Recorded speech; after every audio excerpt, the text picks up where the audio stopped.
bienvenue sur le réseau PBLV, c'est le premier numéro, je suis ravi de vous retrouver, j'aurai le plaisir d'animer ce rendez-vous tous les jours de la semaine, du lundi au vendredi sur YouTube. J'attends vos réactions sur les réseaux sociaux, il y a un Twitter, @réseau PBLV, n'hésitez pas en tout cas, si vous êtes amateur des réseaux, de rejoindre donc ce Twitter, et puis également un Facebook qui s'appelle l'œil du Mistral, si vous voulez également rejoindre cette page, n'hésitez pas. On commence tout de suite et on remonte le temps jusqu'à une date clé, le 30 août 2004.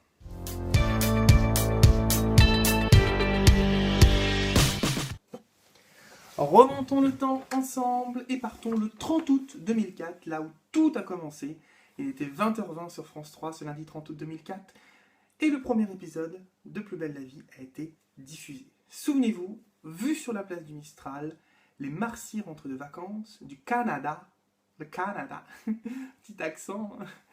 Ouais, je pense que là, tout le monde va couper la vidéo après cet accent vraiment mauvais.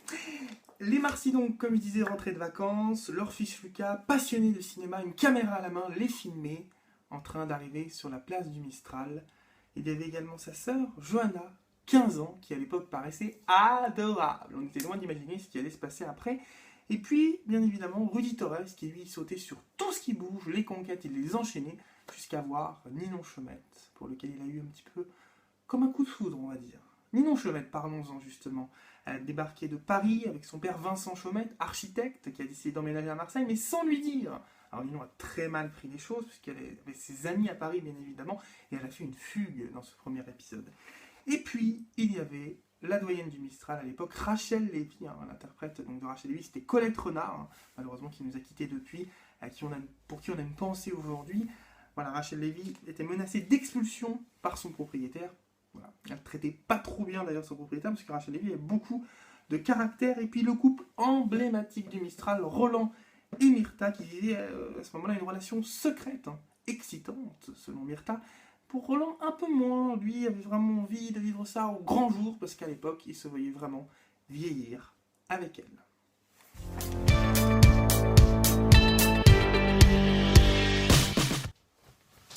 Chers internautes, je vous ai demandé ces derniers jours de noter le personnage de Johanna Marcy, qui a quitté le Mistral il y a peu. Donc on va maintenant revenir sur ce personnage à travers les commentaires que vous avez faits et les notes que vous lui avez mis. Alors tout d'abord, sa moyenne qu'elle a eue, on va la garder pendant quelques instants. Oui, petit suspense. Bon, en fait, on s'en fout un petit peu de sa moyenne, mais bon, c'est juste pour faire un faux suspense. Donc laissez-moi créer ce faux suspense. Et on va revenir d'abord sur les commentaires. Alors, déjà, ce qu'il faut noter, c'est qu'il y a eu quasiment autant de 20 que de 0, puisqu'on a 13 0 et on a 12 20, donc c'est quasiment, voilà.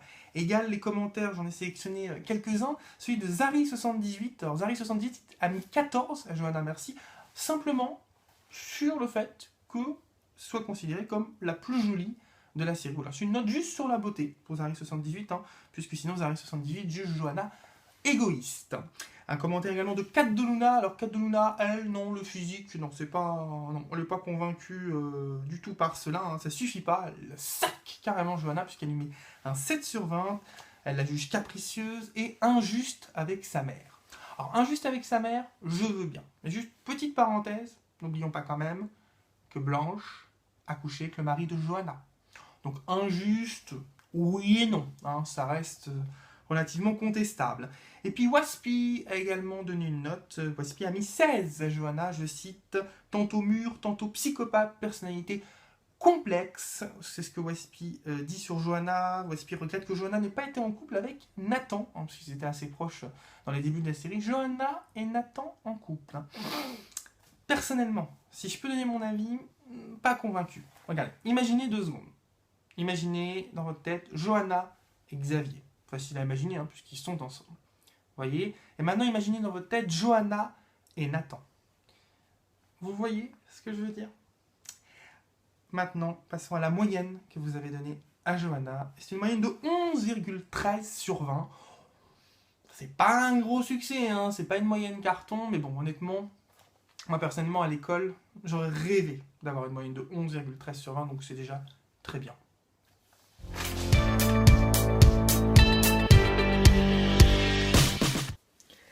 C'est la fin de ce premier numéro sur le réseau PBLV. Rendez-vous sur Twitter, @réseau PBLV, n'hésitez pas. Et je vous retrouve bien évidemment demain pour un nouveau numéro.